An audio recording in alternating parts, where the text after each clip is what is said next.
Hola, soy Carlos Martínez y en este video vamos a ver cómo conectar nuestras aplicaciones de Java con un motor de base de datos. En este caso estoy ocupando Postgres, pero son las mismas instrucciones que podría ocupar para otros motores de base de datos como SQL Server, MySQL, Oracle, etc. Y las instrucciones que aquí se han usado son las mínimas necesarias para que ustedes echen a andar una aplicación de una o más tablas. En este caso estamos conectándonos solo a una tabla en una base de datos y vamos a meter información acerca de usuarios.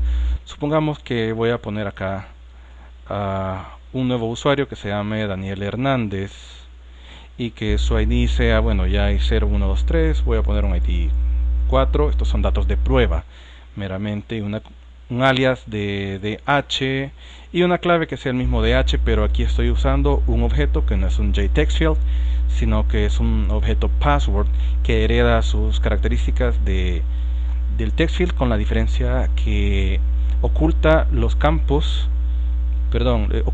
oculta los caracteres que estamos escribiendo y los convierte a algo cifrado, así como las claves que están acá, que están cifradas. Doy clic en agregar y aquí me aparece ya Daniel Hernández, DH y su clave cifrada, y ese es el ID 4.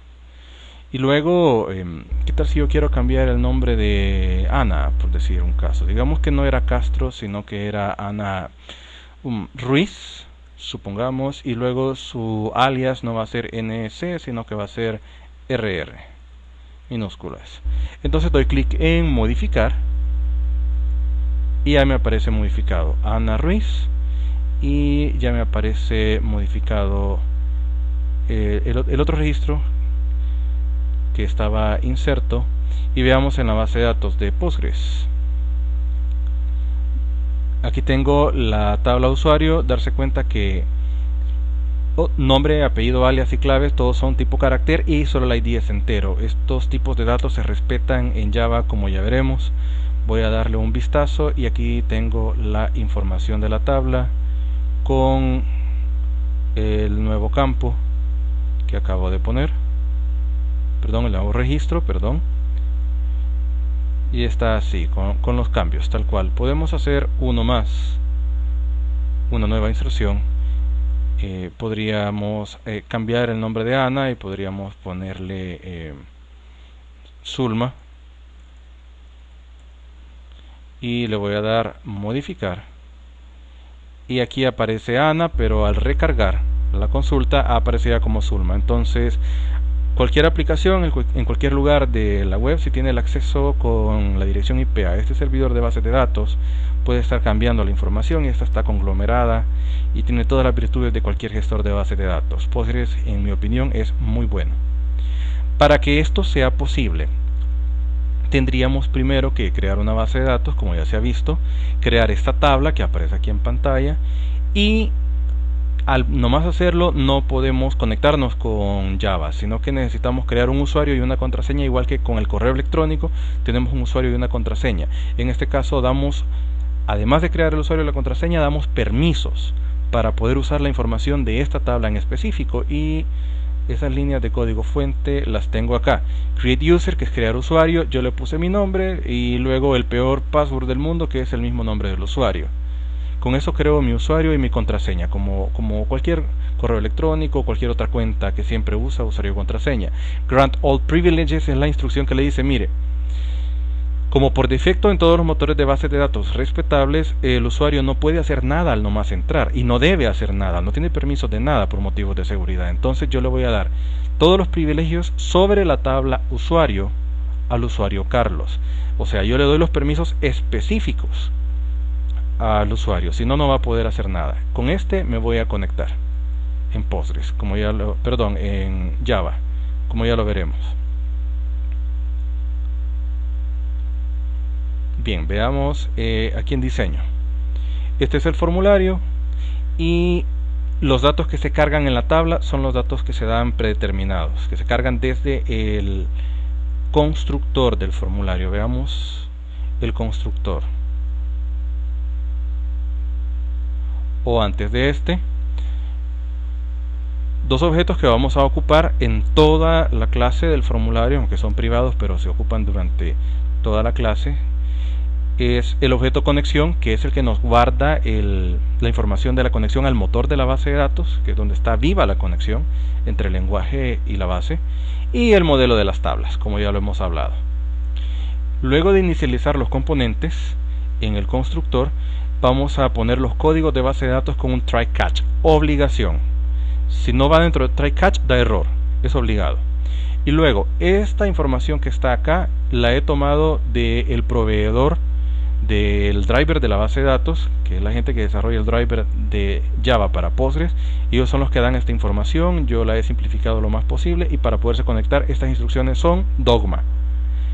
Y tengo que poner el class for name, que es para cargar el driver en la memoria RAM, y el nombre del driver es org PostgreSQL driver. ¿De dónde sale esto? Bueno, sale de las librerías. Aquí la tengo ya agregada dentro de mis librerías. Puedo bajar una librería de internet o puedo ocupar la que ya trae NetBeans incluido. Dando clic derecho, agregar librería, y más adelante aquí está, Postgres. Y yo le doy clic en agregar librería, que como ya está agregada, pues no logro nada con eso. Le doy cancelar. Entonces con eso cargo la librería que tiene las clases que me permiten hacer uso de las conexiones a la base de datos y dar instrucciones. Luego el driver manager get connection es lo que me habilita la conexión, es lo que hace que Java pueda comunicarse con el motor de la base de datos. Y luego viene la cadena de conexión, que ya tiene su formato. Primero Java Database Connection, que se abrevia como JDBC. Luego va el nombre del proveedor de base de datos, que es Postgres. Luego va la dirección del servidor. Como yo no tengo un servidor en red en este momento, sino que estoy ocupando mi computadora personal, estoy ocupando la dirección de localhost. Luego el puerto predeterminado de todos los Postgres es el 5432. Se puede cambiar durante la instalación, pero bueno, el predeterminado es este. Luego va el nombre de la base de datos. Si se omite, esto no funciona. Nos conectamos a una base de datos. Y luego va el nombre de usuario y la contraseña, que en este caso son la misma cosa. Luego va el exception. Yo pude haber agregado código para las excepciones, pero no lo he hecho en este momento por simplificar el código. Y luego va a consultar. ¿Qué significa consultar? Que una vez se cargue el formulario, de inmediato me va a ejecutar la función consultar, que me sirve para que vaya a leer a la base de datos todos los usuarios que estaban inscritos, y esos nombres de esa gente, esos datos de esa gente, me los mete en una tabla, en un JTable, los ponga ahí. Y eso se hace con la función consultar. La vamos a ver a continuación. La función consultar hace lo siguiente.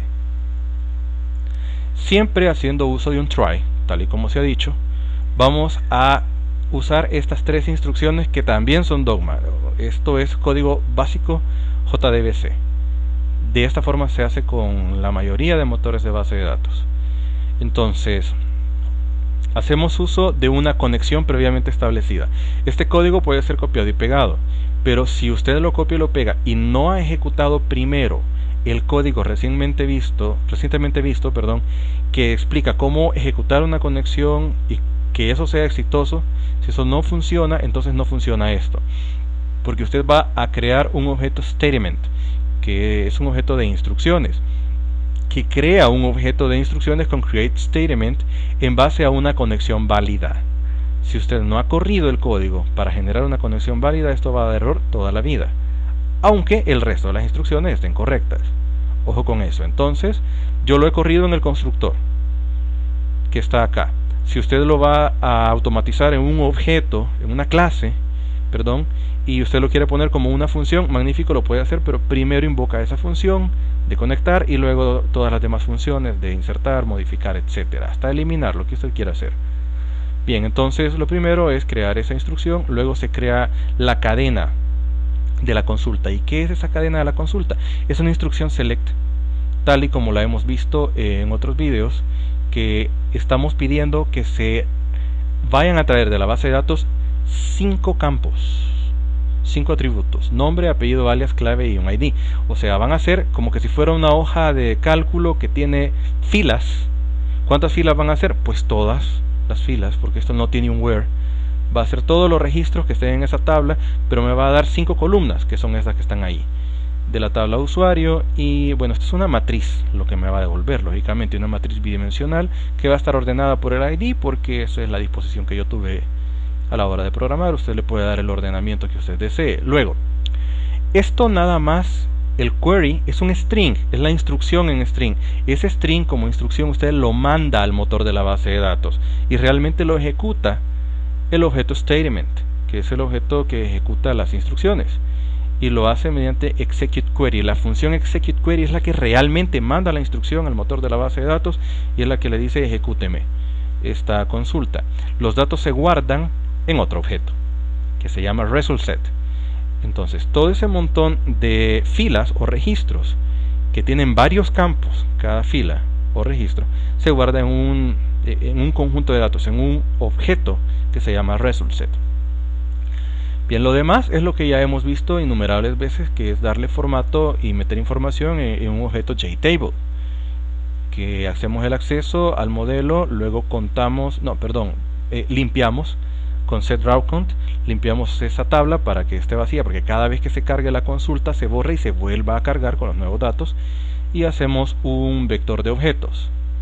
Lo nuevo acá es de que como hemos creado un result set con toda la información que hemos recibido del motor de base de datos, digamos de que habían 8 registros, por decir un ejemplo, 8 registros en la tabla, entonces nuestro result set va a tener 8 registros, y cada vez de que nosotros le demos next al result set va a brincar al nuevo registro, es decir, recién obtenido el result set está apuntando a ningún registro, es el inicio del result set. En el primer next brinca al primer registro, en el siguiente while al siguiente registro, y así sucesivamente hasta que ya no haya más registros. Next va a volver falso y while va a dejar de iterar. Entonces aquí va a haber una iteración por cada uno de los registros. ¿Y qué es lo que hay adentro de esto? Como habíamos dicho de que dentro de cada registro habían varios campos, en este caso 5 campos, lo acabamos de decir, vamos a iterar del 0 al 5 para tener 5 iteraciones con un for. ¿Y qué es lo que estamos haciendo con eso? Lo que estamos haciendo es creando un vector de datos, en donde del result set vamos a obtener un objeto, un getObject, como cuando recorríamos ArrayLists. Pero en este caso del result set vamos a obtener un objeto que apunta hacia la posición 0 más 1. Ojo que esta es una excepción en Java, ese es el único caso en el cual la enumeración de objetos va no a partir del 0 sino a partir del 1 en este mundo del JDBC. Así fue desde el principio y así es aquí. Entonces usted no puede aplicar al objeto, apuntar al objeto 0, sino que va a apuntar al objeto 1. Es la única excepción. Usted copia y pega este código fuente y pues ahí funciona bajo algunas pequeñas adaptaciones que usted quiera hacer. Luego paso la información a string, porque si ustedes ven estoy obteniendo un objeto genérico, y luego lo paso pues por un trim para eliminar cadenas de texto en blanco. ¿Y por qué lo paso a string? Porque lo quiero guardar en un JTable. De hecho aquí estoy agregando el vector de texto en el modelo para poder actualizar después el modelo de la tabla y poder graficar. Luego, por si hay alguna excepción, hay algún problema, se nos cae la red, se pierde la conexión por algún motivo, pues viene una ventana de error que nos dice: mire, ha ocurrido un error y no puede funcionar la consulta. Entonces así, de esta manera es como se hace una consulta a una base de datos y se muestra en una tabla en Java.